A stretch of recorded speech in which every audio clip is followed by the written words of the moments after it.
Good morning my dear student once again. थोड़ा सा interruption आ गया था। चलिए फिर हम लोग इसको कंटिन्यू करते हैं, आगे करते हैं। Now what we have to study the main characteristics of directing. तो डायरेक्टिंग का कैरेक्टरिस्टिक्स क्या क्या होता है।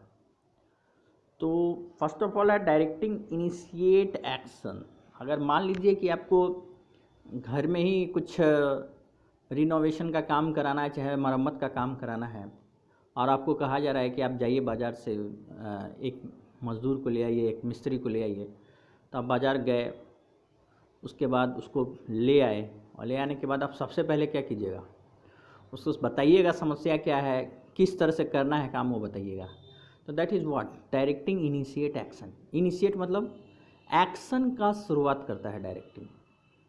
तो this is what directing initiate action, कि आपको काम कैसे करना है, क्या क्या इंस्ट्रक्शन दे देते हैं, गाइड कर देते हैं, और उसके बाद हम लोग छोड़ देते हैं और मजदूर अपने आप जो है वो अपना काम करता रहता है। उसके बाद हम लोग क्या करते हैं, अधिकतर मैनेजमेंट ऑफ मटेरियल कर देते हैं, यानी कि मटेरियल उसको ला के दे देते हैं और वो अपना काम करता है। फिर है नेक्स्ट पॉइंट है directing takes place at every level of management. बार बार आता है every level. Every level of management का मतलब होता है top level, middle level, lower level, तीनों लेवल में काम आता है डायरेक्टिंग। टॉप लेवल में डायरेक्टर का काम कौन करेगा, जो सबसे टॉप है। उसके बाद मिडिल लेवल में, जो मिडिल लेवल मैनेजमेंट में जो सबसे टॉप है वो डायरेक्टिंग का काम करेगा। एंड लोअर लेवल मैनेजमेंट में जो सबसे टॉप लेवल लोअर लेवल का है वो डायरेक्टिंग का काम करेंगे। उसके बाद है directing is a continuous process. आप ये चीज़, ये जो कंटिन्यूअस प्रोसेस है वो हर चीज़ में आता है फ्रॉम वेरी बिगनिंग। आप देखिएगा planning is a continuous process. फिर ऑर्गेनाइजिंग में भी आप इसको डाल सकते हैं कि it is a continuous process. आप स्टाफिंग में भी डाल सकते हैं it is a continuous process, क्योंकि स्टाफ का आना जाना लगा रहता है। एंड दैट इज नंबर 4 जो है हमारा directing, it is also a continuous process. Management is a continuous process. Management में भी एक कंटिन्यूअस प्रोसेस होता है, कंटिन्यूटी होता है, ये लगातार होने वाली काम है। मान लो हर दिन एक मैनेजर जो होता है अपने जो सबऑर्डिनेट्स है उसको डायरेक्ट करता रहता है कि आपको इस तरह से काम करना है। तो ये आपको हो गया it is a continuous process. Now point number 4, directing flows from top to bottom, यानी वो ऊपर से नीचे की तरफ फ्लो करता है, ना कि नीचे से ऊपर की तरफ फ्लो करता है। यानी ऊपर वाले ही नीचे को गाइड करते हैं। तो top to bottom. Now point number 5 में आइए। There is no point number 5, only 4 points has been given.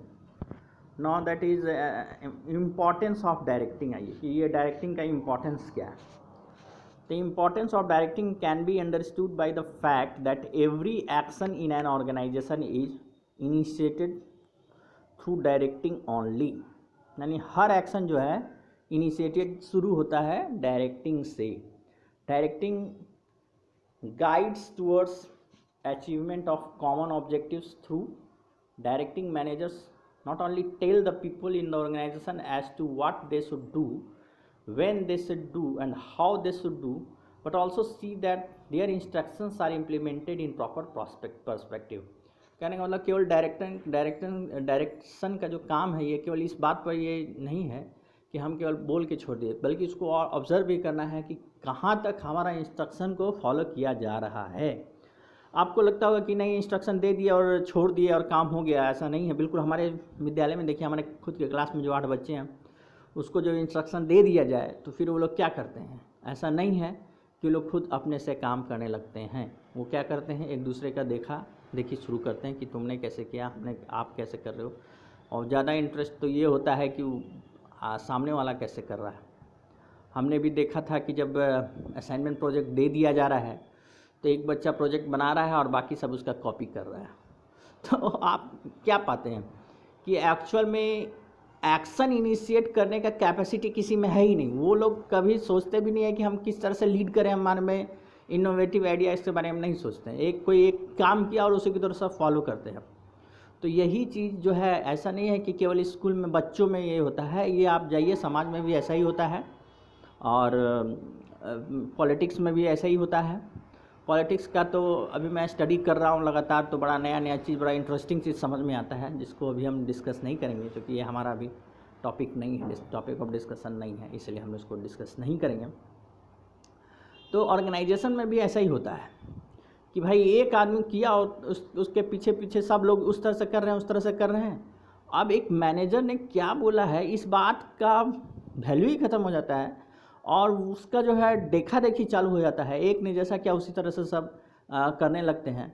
आप मालूम है, मान लीजिए कि 10 आदमी का ग्रुप है और वो काम कर रहा है आपस में, तो 10 में ही जो इनफॉर्मल लीडर एक बन जाता है, जो अघोषित लीडर बन जाता है कि 10 में ये आदमी सोचता है कि हमको इसको फॉलो करना है और केवल वो देखता है कि तुम कैसे कर रहे हो और बस उसको फॉलो करना शुरू कर देगा। ऐसा हम लोग के विद्यालय में भी होता है, तो आप एवरी ऑर्गेनाइजेशन में ऐसा ही होता है। तो ये चीज़ जो होता है कि इसका अभाव पाया जाता है। चलिए, तो डायरेक्टिंग इम्पोर्टेंस ऑफ डायरेक्टिंग में हम लोग चल रहे थे। तो यहाँ पे आप देखिए कि पॉइंट वाइज यहाँ पर डिस्कस नहीं किया गया है, एक लंबा लंबा पॉइंट दे दिया है, इसलिए मैं यहाँ पर आपको रेफर करता हूँ कि to go to Poonam Gandhi book, जिसमें कि हमारा जो दिया हुआ है पॉइंट वाइज करके दिया है। मैंने ऑलरेडी जो है वो आपको करके रखा है। ये फाइल ओपन नहीं हो रहा है अभी, सॉरी। तो ये पूनम गांधी का ऑलरेडी मैंने ये BST का पूनम गांधी का बुक को खोल के रखा था। चलिए हम लोग NCERT बुक से ही पढ़ते हैं कि what is the importance of directing. और इसका मैं एक पॉइंट वाइज जो है भेज दूंगा आप लोग को कि किस प्रकार आपको इसमें लिखना है इम्पोर्टेंस ऑफ डायरेक्टिंग में। तो इम्पोर्टेंस ऑफ डायरेक्टिंग चलते हैं। चलिए, directing helps to initiate action by people in the organisation towards attainment of desired objective. इसके बारे में बातचीत हो ही चुका था कि डायरेक्टिंग जो है ऑर्गेनाइजेशन में शुरुआत करता है काम का। अब पॉइंट नंबर 2 चलिए। Directing integrates employ effort in the organisation in such a way that every individual effort contributes to the organisational performance. कहने का मतलब ये कंसंट्रेट करने का काम करता है, concentrating the efforts of the individual towards the achievement of the organisational goal. अब पॉइंट नंबर 3 में हम लोग चलते हैं। Directing guides employ to fully realise their potential and capabilities by motivating and providing effective leadership. यानी directing जो होता है, डायरेक्टिंग जो है मैनेजमेंट का जो फंक्शन, वो एक ह्यूमन के अंदर जो भी उसकी छिपी हुई जो प्रतिभाएं हैं उसको लीडरशिप के माध्यम से, मोटिवेशन के माध्यम से, गाइडिंग के माध्यम से उसको उभारता है और उस प्रतिभा का जो उभार कर जो आता है उस प्रतिभा से जो है ऑर्गेनाइजेशनल गोल को अचीव करता है। चलिए पॉइंट नंबर 4 हम लोग करेंगे। Point number 4, directing facilitates introduction of needed changes in the organization. Generally people have tendency to resist changes in organization. Effective directing through motivation. अब ये जो चीज़ लिखा हुआ है ये भी मैं बोलूँगा कि ये परवेसिव चीज़ है। परवेसिव कहने का मतलब कि एवरी वॉक ऑफ लाइफ में ये होता है। कोई भी कहीं भी लोग जो है चेंज होना पसंद नहीं करते हैं। जो पुराने तरीके से लोग करते हुए आ रहे हैं उसी तरह से होना चाहते हैं, और अगर आप उसमें थोड़ा सा भी क्वेश्चन करते हैं या इसको चेंज करने का प्रयास करते हैं तो आप पे ही सवाल खड़ा कर देगा कि आप गलत हो। ऐसा आप घर में भी फील करते होंगे और ऐसा सब जगह फील ऐसा ही होता है। तो यहाँ पे क्या बोलता है, directing facilitates introduction of needed changes. यानी डायरेक्टिंग अगर आपका अच्छा होगा, मैनेजर अच्छा होगा तो वो चेंजेस को, इनोवेशन को वो क्या करेगा, इंट्रोड्यूस करेगा। वो बोलेगा खुद की इस तरह से करने के बजाय हम अब इस तरह से करेंगे। तो ये जो आपको कैपेबिलिटी है वो जनरली नहीं आता है।